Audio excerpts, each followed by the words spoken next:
Okay, kiddos, today you're doing some multiplication and division story problems. So we're just going to go ahead and I'm going to show you one of them. I'm going to look at number 4 here. Zinnia planted 108 cucumber seeds in 6 different pots.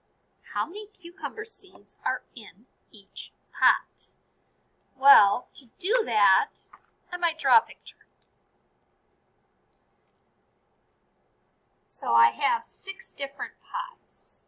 So I have 1, 2, 3, 4, 5, 6.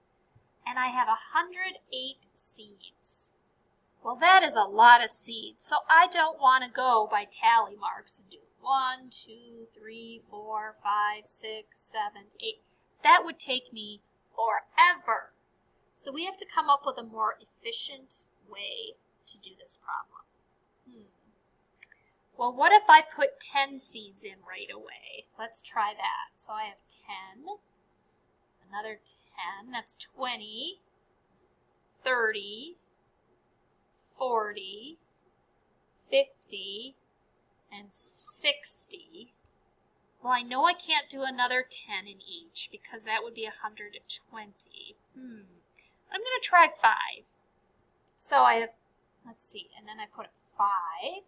So that's 10, 20, 30, 40, 50, 60, 65, 70, 75, 80, 85, 90. Well, I know I still have between 90 and 108, so that's 18 more seeds. I'm going to try 2s.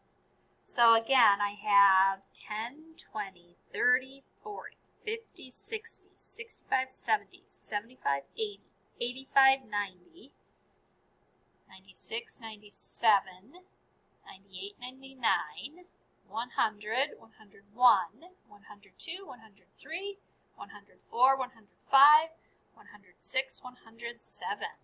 Oh, all right. So I know that in each, see they each have the same amount, so each pot gets 10 plus 5 plus 1 plus 1, so 15, 16, 17. Each pot gets 17 seeds. You can use pictures on the next pages. I've got some different flower things and garden things drawn in for you, or if you want to work it out using math, go ahead and do that on the side, but I would like to see your work and I want to see your answer like, oh goodness, circled. Okay? Remember, multiplication or division, you have to decide.